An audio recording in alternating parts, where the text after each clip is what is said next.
I want to tell you about a moment that changed the way I practice medicine. I was sitting across from a patient, a woman named Gloria, 71 years old, retired teacher, meticulous about her health in the way that only truly disciplined people are. She had been on Losartan for 3 years. She had never missed a dose. She had attended every follow-up appointment. She had eaten better, moved more, reduced her sodium. She had done everything that anyone had ever asked her to do. And she sat across from me with a lab report in her hand and tears in her eyes, asking me one question. She said, "Why did nobody tell me this could happen?" I did not have a good answer, because the honest answer was not that her previous doctors had been careless or dishonest. The honest answer was that the medical system had given her a prescription, a dose, and a follow-up schedule, and had never given her the full story of what Losartan was doing inside her body, year by year, as that body aged around it. That is what this video is. It is the full story. The one Gloria deserved before her first dose. The one you deserve right now, wherever you are in your own Losartan journey. I'm Dr. Eleanor Bennett.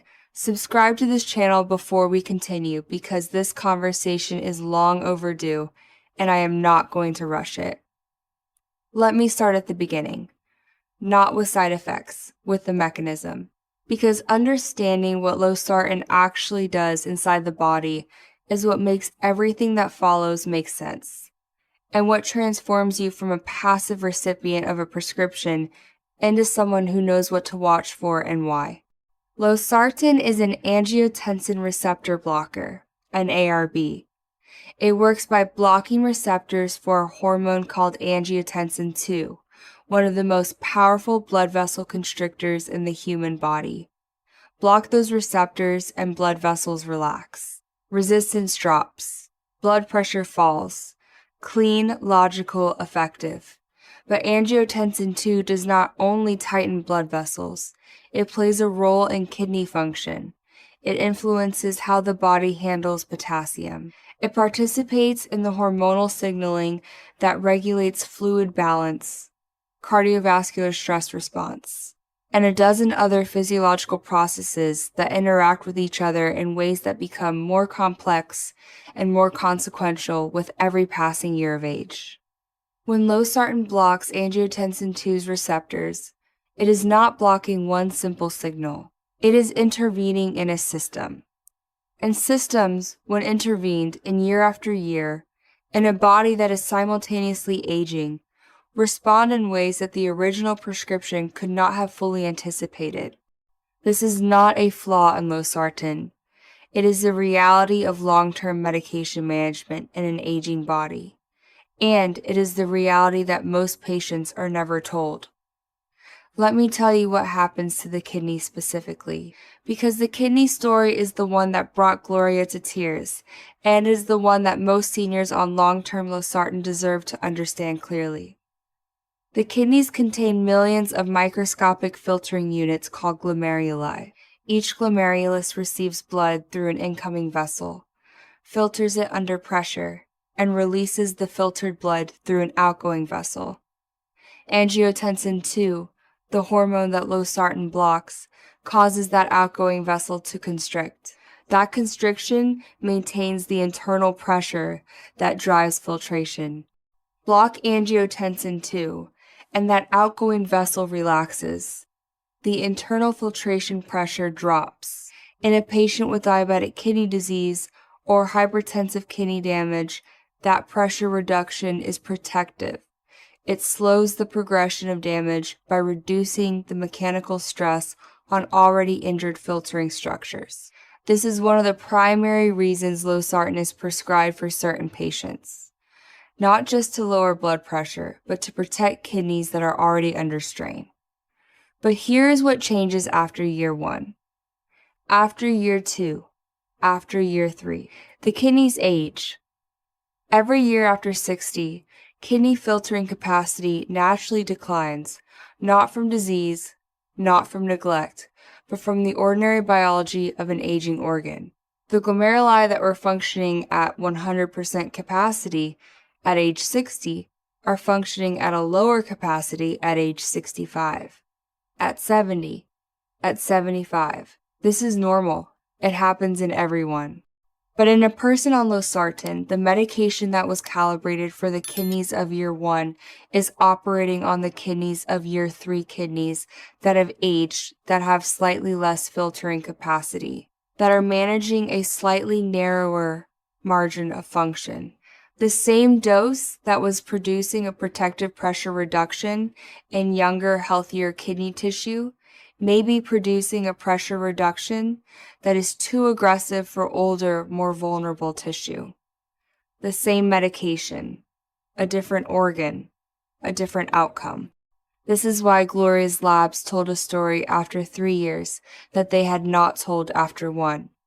Her creatinine had been climbing, not dramatically, still within the range that could be called acceptable at a glance, but the trend was unmistakable once someone looked at all 3 years together, rather than just at the most recent number. The kidney that had tolerated Losartan well in year 1 was struggling in year 3. Not because Losartan had changed, because the kidney around it had. Nobody had been looking at the trend. Nobody had sat down with all 3 years of numbers and asked, where is this going? What is this body telling us about how it is changing around this medication? That question is the one Gloria needed someone to ask. And it is the question I need you to ask or demand at your next appointment. Now, let me tell you about potassium. Because the potassium story is the one that frightens me most in seniors on long-term Losartan, not because it is the most dramatic, but because it is the most invisible. Angiotensin II, among its many functions, tells the adrenal glands to release a hormone called aldosterone. Aldosterone tells the kidneys to hold on to sodium and release potassium. When Losartan blocks angiotensin II's receptors, that signal is dampened. Aldosterone levels fall. The kidneys retain slightly more potassium than they would otherwise. Potassium accumulates gradually, quietly, without symptoms in the early stages, in a way that is entirely invisible without a blood test. In year 1, the accumulation is usually mild and manageable. The kidneys compensate. The body finds a new balance. The potassium sits at 4.2, 4.4, normal, fine, not concerning. But the accumulation continues. And in year 2, the same senior who has been managing well begins eating a little healthier, more fresh produce, more whole foods, more of the potassium-rich fruits and vegetables that every nutritional guideline recommends. They switch to a salt substitute because their doctor told them to reduce sodium, not knowing that most salt substitutes replace sodium with potassium chloride. They add a supplement magnesium, or a general multivitamin that includes potassium. Each of these decisions is individually sensible. Together, in a body where Losartan is already pushing potassium upward, they create a cumulative loading of potassium into a system that cannot excrete it efficiently. By year 3, the potassium that was 4.2 in year 1 is 5.1. Still, perhaps within the range printed as normal on a lab report, but functionally elevated in a way that is beginning to affect the electrical system of the heart, the muscle weakness that the senior has been attributing to age, the occasional cramping, the awareness of the heartbeat that comes and goes in a way it did not used to, the vague sense of fatigue that sleep does not fix. These are potassium signals, and they are being filed under aging, stress, poor sleep, because nobody has checked the potassium in 18 months, and nobody has connected the supplement, the salt substitute, and the Losartan into a single clinical picture. Michael was 69 and had been on Losartan for 3.5 years when he came to clinic describing what he called a strange heaviness in his legs that had been developing over the past several months. Not painful, not swollen, just heavy. And occasionally, when he was resting in the evening, an awareness of his heartbeat in a way he found unsettling but not alarming enough to report. He had mentioned it to his wife, who had told him to mention it to his doctor. He had almost not mentioned it, because it seemed too vague, too much like nothing, too easy to explain as age. His potassium was 5.6. His EKG showed changes. He was admitted to the hospital that afternoon. Not from a catastrophe that arrived without warning, from a warning that had been sending signals for months in a language nobody had taught him to read. Michael recovered. But the conversation we had after his discharge, the conversation about what Losartan does to potassium over time, about what salt substitutes do to potassium, about why the supplement his neighbor had recommended was the last thing he should have been taking on this medication, was the conversation that should have happened in year 1, not in a hospital room in year 3. Now let me tell you about the symptoms, because this is where the ihanet, the betrayal that Gloria describes so precisely, actually lives. The most dangerous thing about long-term Losartan's effects is not that the symptoms are absent. They are present, they are real. The problem is that every single one has a better sounding explanation that arrives first. Fatigue that does not respond to rest age, muscle heaviness in the legs, arthritis, occasional cramps at night, sleeping position, a heartbeat that occasionally skips anxiety, a slight mental slowing stress. Each of these explanations is plausible. Each is sometimes correct. And each, when it arrives as the first explanation, closes the door on the question that should follow. Could this be a potassium signal? Could this be a kidney telling me something has changed? That door stays closed not because patients are careless, because nobody told them it existed. Nobody told them that after 3 years on Losartan, these symptoms belong on the check your labs list, not the getting older list. Let me tell you about the moment when a body that has been quietly managing Losartan's effects suddenly cannot manage them anymore. Because this is the part of the story that turns a slow, invisible accumulation into an acute, undeniable emergency. Everything I have described so far, the gradual kidney changes, the rising potassium, the subtle symptoms, happens on ordinary days. Days when the senior is reasonably well hydrated, eating normally, moving through their routine. The body compensates. The kidneys manage. The symptoms stay quiet enough to be ignored. And the system holds until the day it doesn't. The days it doesn't are almost always the same kind of day. A stomach illness, a hot summer week with inadequate fluid intake, a period of poor appetite after a dental procedure or a respiratory infection, any situation that reduces the circulating blood volume that takes a body already operating on Losartan and removes the fluid cushion that has been allowing it to compensate. When blood volume drops, blood pressure drops. And when a senior on Losartan experiences a drop in blood pressure due to dehydration, the medication that was providing stable control in normal conditions suddenly hits much harder in a depleted environment. The same dose, a different body, a body that has lost the reserve it needed to absorb the medication's effect without tipping over the edge. At the same time, dehydration concentrates the blood. Potassium that was sitting at a manageable level becomes more concentrated per unit of fluid. The potassium that was 5.0 on a normal day may be functionally 5.4 on a dehydrated day, and 5.4 in a heart that has been exposed to gradually rising potassium for months. May be the number that produces a rhythm problem. Judith was 74, on Losartan for 2.5 years, managing beautifully on the surface.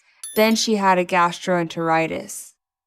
2 days of vomiting and diarrhea. Very little fluid intake. No appetite. She took her Losartan faithfully both mornings because she was proud of her compliance, and nobody had ever told her that illness changes the rules. On the second afternoon, She felt profoundly wrong. Not sick wrong in the way of her stomach illness. A different wrongness. A weakness in her legs that made walking from the bedroom to the bathroom feel like a significant effort. And a strange fluttering in her chest that came and went. Her daughter drove her to the emergency room. Her blood pressure was critically low. Her potassium was 5.8.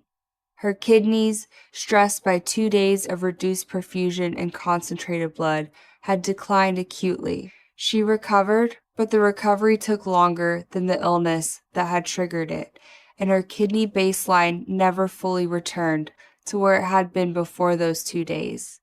Nobody had given Judith a sick day plan.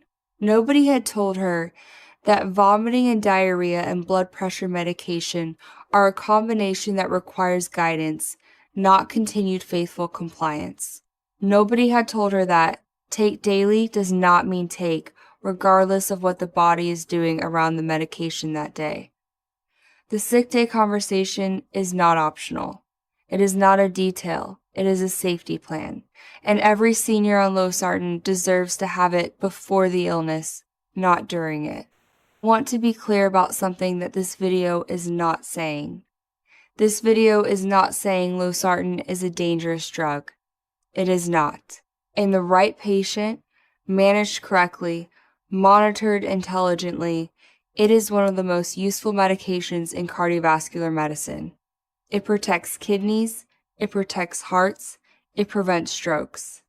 The medication is not the problem. The gap between what the medication does and what most patients are told it does, that is the problem.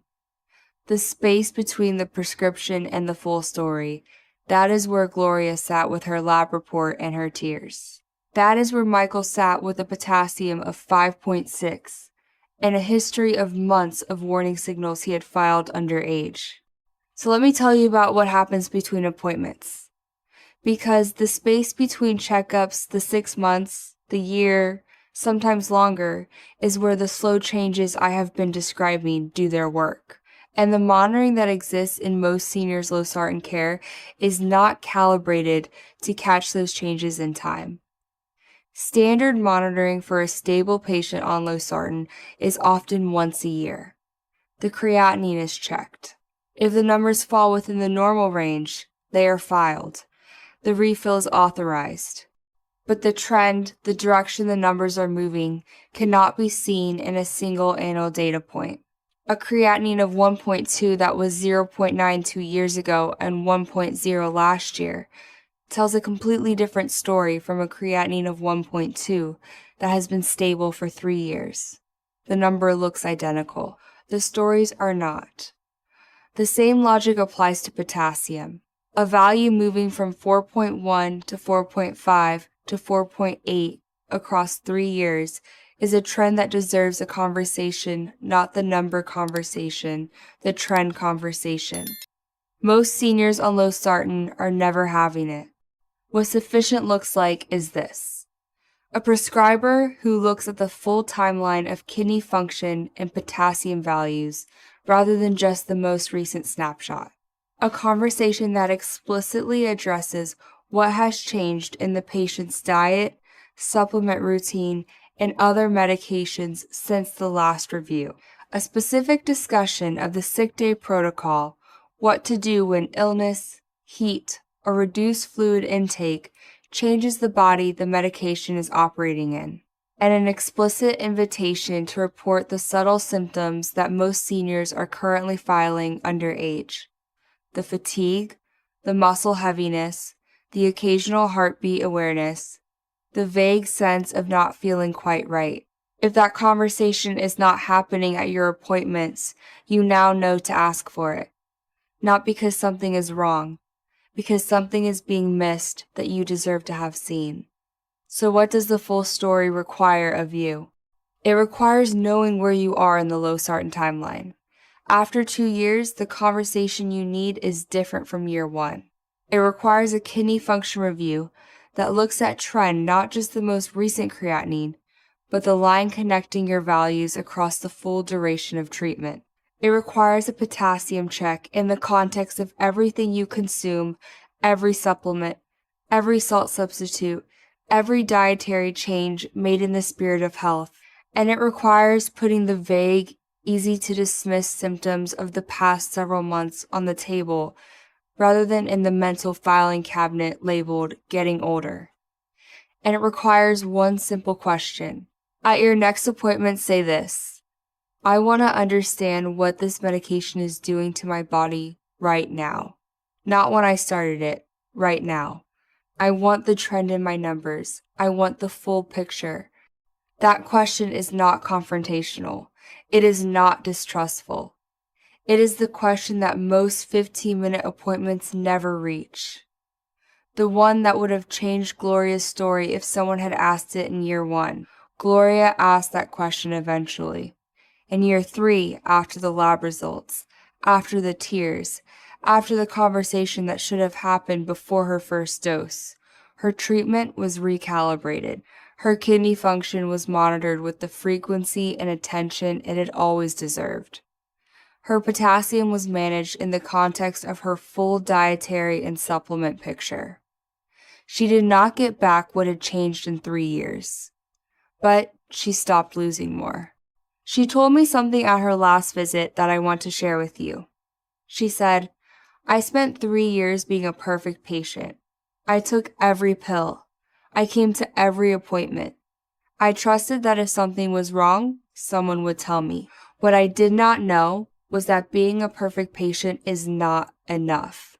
You also have to ask the right questions. And nobody told me what the right questions were. This video is the right questions, and now you have them. Share this with someone on Losartan who has never had this conversation. Subscribe to this channel, and I will see you in the next video.